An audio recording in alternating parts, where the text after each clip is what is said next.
PHED से भ्रष्टाचार की सबसे बड़ी खबर सामने आई है। अब तक अधिकारी इंजीनियर्स का ही फर्जीवाड़ा सामने आता रहा है। पहली बार फाइनेंस कमेटी का बड़ा फर्जीवाड़ा उजागर हुआ है। फर्जीवाड़ा सामने आते ही नए एसीएस अखिल अरोड़ा ने एफसी बैठक निरस्त की। आज फिर से पीएचईडी फाइनेंस कमेटी की 903वीं बैठक होगी।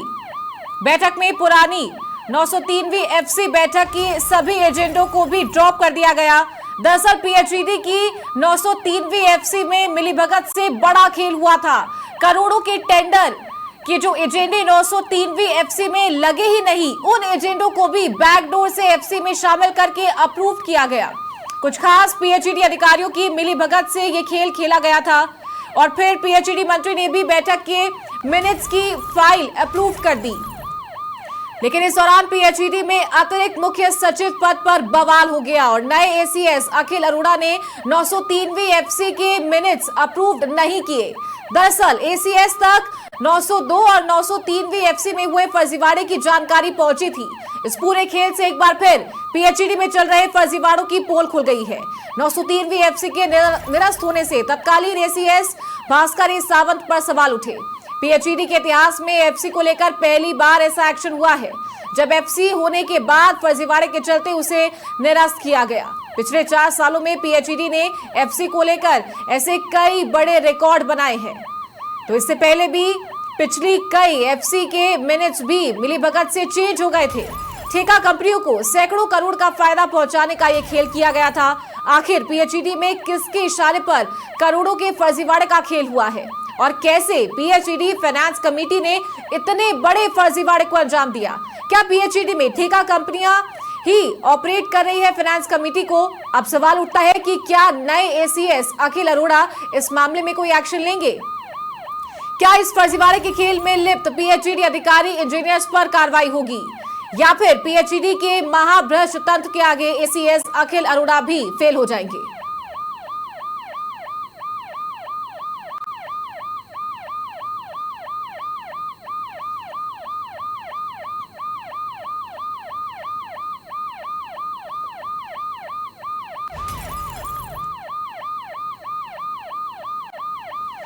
तो पीएचईडी में भ्रष्टाचार की सबसे बड़ी खबर सामने आई है। पहली बार फाइनेंस कमेटी का बड़ा फर्जीवाड़ा उजागर हुआ है। फर्जीवाड़ा सामने आते ही नए एसीएस अखिल अरोड़ा ने एफसी की बैठक निरस्त कर दी। आज फिर से पीएचईडी फाइनेंस कमेटी की 903वीं बैठक है। बैठक में पुरानी 903वीं एफसी बैठक के सभी एजेंडों को भी ड्रॉप कर दिया गया। तो पीएचईडी की 903वीं एफसी में मिलीभगत से बड़ा खेल हुआ है। करोड़ों के टेंडर के जो एजेंडे 903वीं एफसी में लगे ही नहीं, उन एजेंडों को भी बैकडोर से एफसी में शामिल करके अप्रूव किया गया।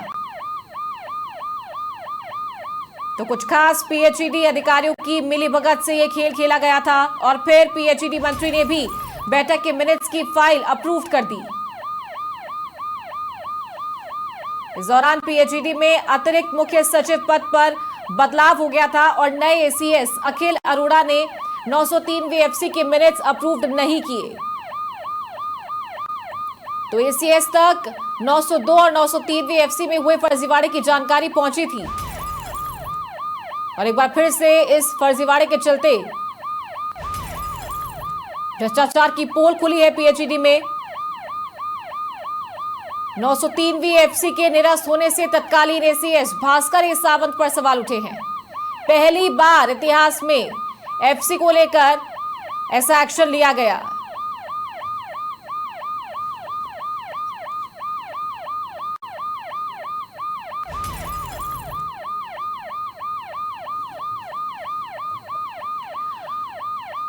और इसी खबर पर ज्यादा जानकारी के साथ सीनियर एडिटर जितेंद्र शर्मा हमारे साथ फोन लाइन पर जुड़ गए हैं। जितेंद्र, सबसे बड़ा भ्रष्टाचार हुआ है एफसी में और इतिहास में पहली बार हुआ है, ये जानकारी मिल रही है। कुछ दिनों पहले बदलाव किया गया था ताकि ट्रांसपेरेंसी बनी रहे, लेकिन ये क्या फर्जीवाड़ा हुआ है फाइनेंस कमेटी में?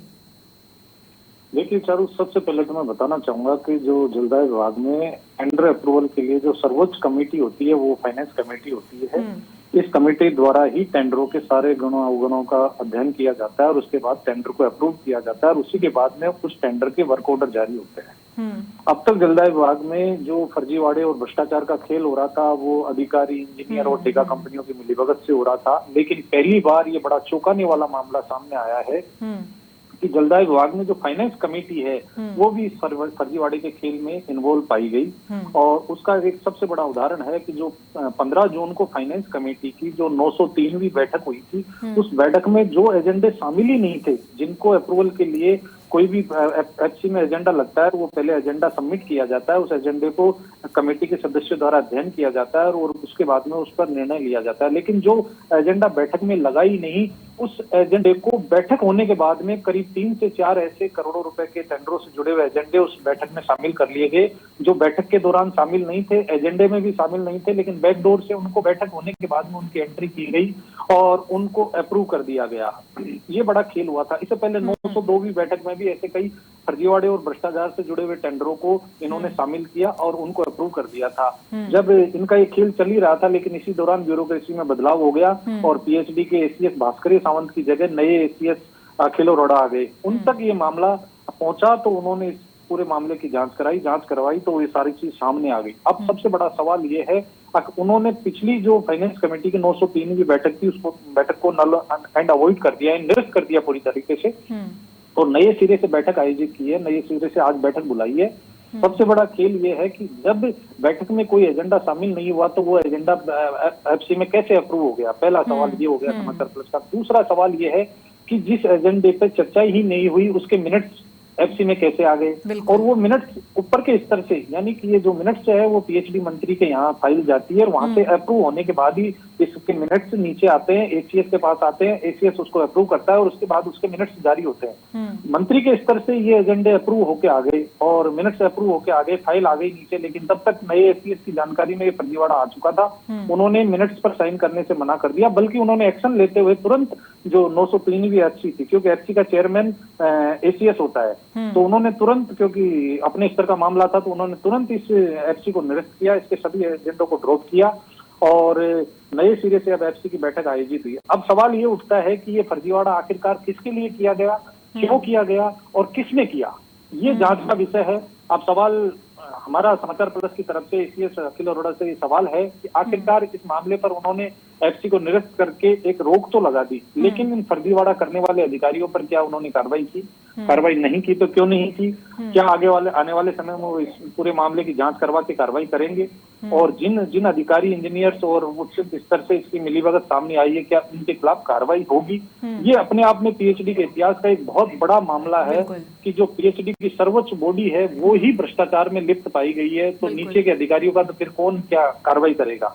यानी जिस अधिकारी को एक्शन लेना होता है वो ही भ्रष्टाचार के खेल में शामिल हो गया, तो नीचे के अधिकारी तो अब बेखौफ नजर आएंगे।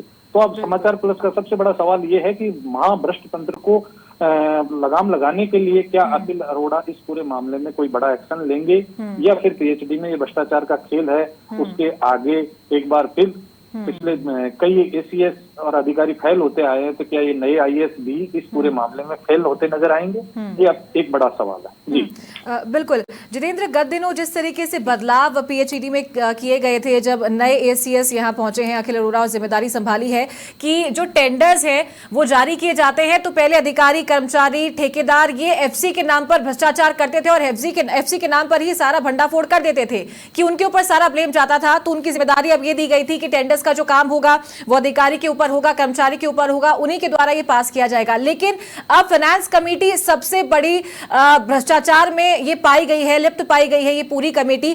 तो अब किस तरीके से कार्रवाई होनी चाहिए, क्या बदलाव होना चाहिए कि पूरी ट्रांसपेरेंसी अब नीचे से लेकर ऊपर के स्तर तक बनी रहे और बननी चाहिए?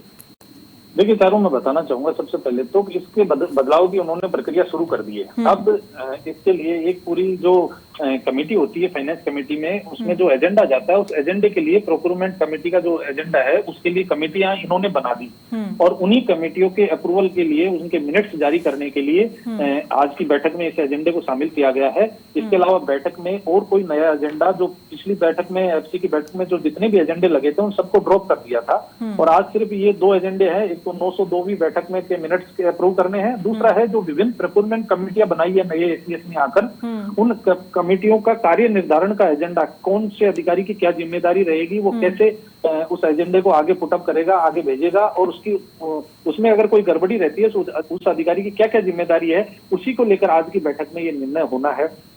अब सवाल ये उठता है कि नई प्रक्रिया तो शुरू हो गई, नई जिम्मेदारी भी तय हो गई, लेकिन जो पुरानी एफसीओ में जो इन्होंने खेल किए हैं, क्या उनके दोषियों पर ये क्या कार्रवाई कर पाएंगे, क्या उनको माफ कर दिया गया है? ये बड़े सवाल है। ऐसे तो भ्रष्टाचार करते रहेंगे और उनको माफ करते रहेंगे तो आने वाले दिनों में भ्रष्टाचार पर पीएचडी में लगाम लगने का कोई तरीका नजर नहीं आ रहा। तो निश्चित रूप से समाचार प्लस ने इस मामले को उठाया है और निश्चित रूप से इस पूरे मामले को अब आगे हम बढ़ाएंगे और इस पर एक्शन भी होगा। जी सर। ठीक है, बहुत शुक्रिया आपका जितेंद्र हमारे साथ जुड़ने के लिए। तो ये थे senior editor Jitendra Sharma, phone line पर हमारे साथ जुड़े थे।